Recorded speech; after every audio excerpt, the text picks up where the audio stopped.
So in this lesson, we want to learn how can we tell the age of things? How old are things?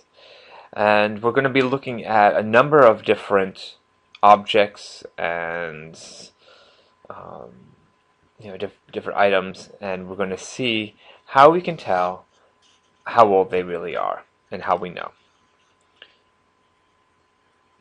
So we start off with the following picture. This is me. And this is a multiple choice test with A, B, C, D up to J. And the question is, which of these choices are reasonable and which things are not? And it's pretty clear that some of the choices are ridiculous. So we can, and this is just common sense. I mean, you can pretty much rule out 90 to 100. We can wipe that one out, and 0 to 10. Now the question is, why can we do that? Well, the reason why we can rule out 0 to 10 is simply by size and features that a baby would have that I don't have here. And the same thing for 90 to 100. You can rule that out because of changes, things like wrinkles and white hair and so on. And these are things that you can do. So your first question is, which of these choices do you choose? And your grade in the class will depend strongly on which answer you give.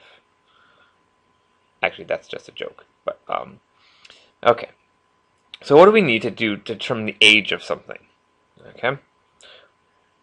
Pretty much we need the following things. We need some process that changes in time and leaves a marker of that change. From that marker and an understanding of the process, we can infer age.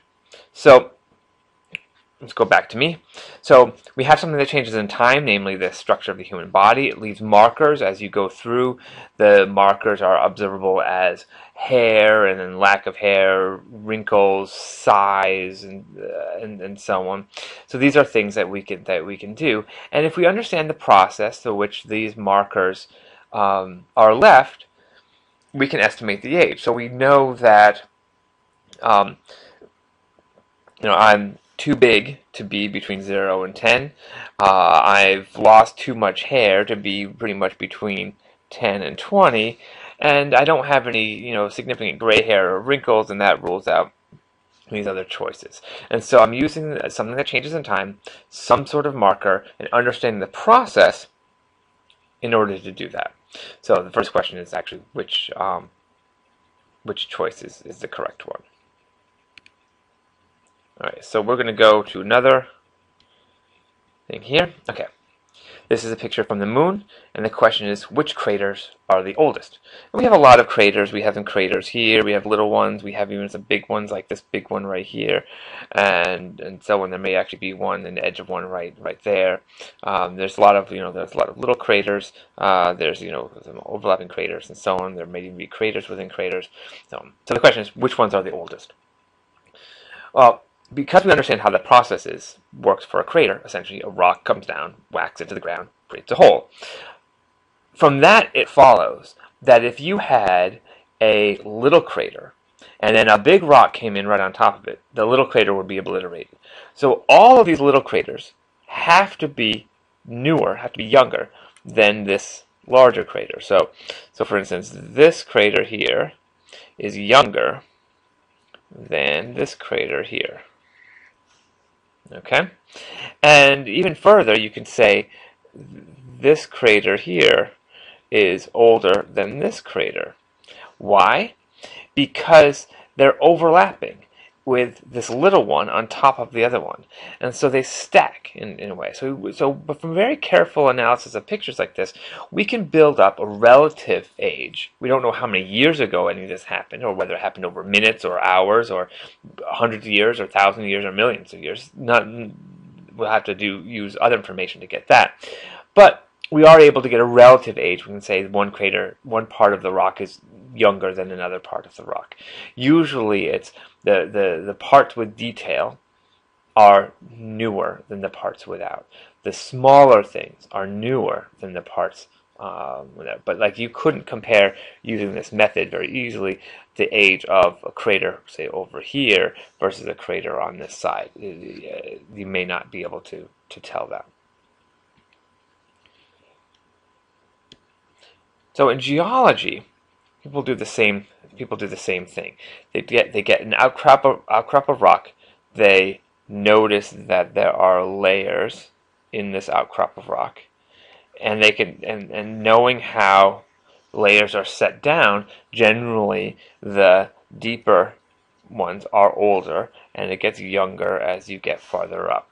And geologists will go through and they'll map out. So some of the fossil record is determined with this line of argumentation, and we can see which ones are younger and older because it's a relative dating of all these different layers. If you know how the process is done, you can estimate how long it took for the various layers. There'll be a lot of uncertainty in there because there's a lot of things that could affect it, but you can get an estimate for actually the number of years. Okay, so if we want to determine the age of, say, a star or our solar system, it begins by looking at the properties of light that come off of the star. So shown here are a number of different stars. Each star is a single band on this plot, and plotted on the x-axis is the wavelength. So essentially, we've taken the light from the star, smeared out the rainbow, and that's what we get. And so we get from red to purple. And notice a few things. First of all, we have the dominant color depends on the temperature. So the hotter stars are up above, the cooler stars are lower down, and the cooler stars are redder, and the hotter stars are bluer. In addition to this, there are certain lines that we see that go amongst many different types of stars. There's a line, there's another line, these lines. And we've seen that these lines, these correspond to, so some of these lines correspond to the properties of the star, the contents of the star itself. So for example, this red line here is from hydrogen, along with this blue line and some of these purple lines, that would be hydrogen. And then this other red line, and then some of this yellow and some of these other things come from helium. And so we can tell what a star is made out of. Now, if we want to know how long it lasts, we need to have a model for a star, how it's born, how it goes through its life, and how it dies, in order to determine how old the star is. So here's in the late 1800s, calculations were done to try to figure out how old the sun was, and it was known at the time that the sun was powered, and it gave a lot of energy, 4 times 10 to the 26 joules every single second, and scientists would say, well, okay, if this star were made of kerosene, or were powered by kerosene, or some gasoline, or some fuel, wood, whatever fuel they could think of, how long would it actually last? And so just to give a quick calculation to that, if we have, for example, the mass of a sun is 2 times 10 to the 30 kilograms. Each kilogram, let's say it's made of gasoline, right? So each kilogram gives us 5 times 10 to the 7 joules, and then we're cranking through it at this rate. What we have is we have fuel,